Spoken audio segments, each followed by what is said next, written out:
MK6 GTI. The coolant level keeps dropping, and I notice where I park it that we have some coolant leaking from underneath. It's actually coming from the plastic hoses here. So I've got some new ones. You can see it's actually leaking, I think, just in down here. But they are aged. You can see they're turning more brown than black. And I've got some new ones to replace them. So what I'm going to do is pull the radiator pack out to give me a bit more room down the front there, and pull the air inlet to the throttle body off as well. That should give me pretty good access to the central T-piece that needs to come off a flexible hose. Let's get it up on the air jacks.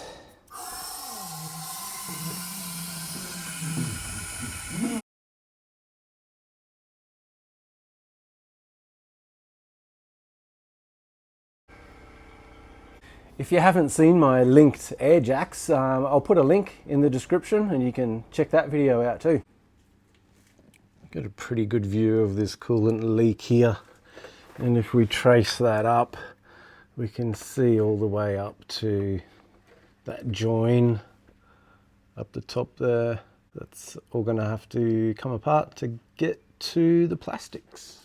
And of course I want to drop the coolant first, so I'm just going to do that through these lines here. We'll disconnect both of those, and we should get most of the fluid out from that upper level.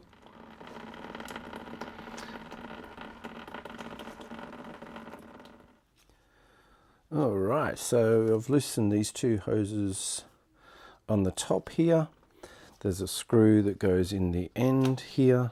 There's another one underneath here, and then the two that go down onto the auxiliary water pump down below. And now we've just got to get this one here, which is kind of that one that's halfway down. So let me pop that out and show you what this whole assembly looks like. Alright, so this is basically how it sits down in front of the engine there, and this one here is the midway pipe that I was talking about. That's tricky to get out. Now let's have a look here. We can see what we were seeing from below, these coolant leaks coming up. Looks like all the way from here, and I believe that looks like a little split in here. So that is the source of the problem. Fortunately, it hasn't gone quickly. It's been a slow leak, but now we can fix this properly once and for all. And this is the new part that I've bought to do that replacement. So we'll just make some quick checks to ensure that is the correct one, and then we'll transfer the hoses and brackets before reassembling.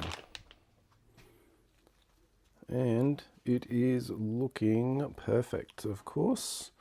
So now we can go ahead, swap the hoses, couple of little clips and things that can transfer across. So let's go and do that. Now when you're doing this job, you'll find that these OEM hoses have these white marks on them, and there's also an identifier here on the plastic to show exactly where that goes. We can see our new pipes have the same identifier, so it's just a case of pulling this off, making sure it pushes on and lines up with the same identifiers. Pretty straightforward. And here's our new assembly ready to go on with the clips transferred, hoses on, all lined up, clips put in exactly the same place just to ensure they seal nicely. We can give this a clean down later to get rid of all the old stuff, but that's ready to go back on. The fan assembly is really easy to get out. There's literally 4 screws, so 1 in each corner, and the way to do it is to drop it down below. Don't try and take it above, just drop it straight down below. The hardest part is going to be getting the connector apart for the fans, but even that has a red tab on it, so open up the red tab, then sneak a little pick underneath and lift the tab and slide it apart. It's very, very simple. Okay, that is everything back together and all of the hose clamps done up. Boost pipe back on, tightened up. I do have to plug in the sensor on the intake there. I've done the radiator fans, and then we should be able to top it back up with fluid. Even though the coolant looks pretty clean, definitely has some floaty bits in it. I always like to run it through a paint filter as I drop that back in, just to make sure I've got no crusty bits in there. Let's do that.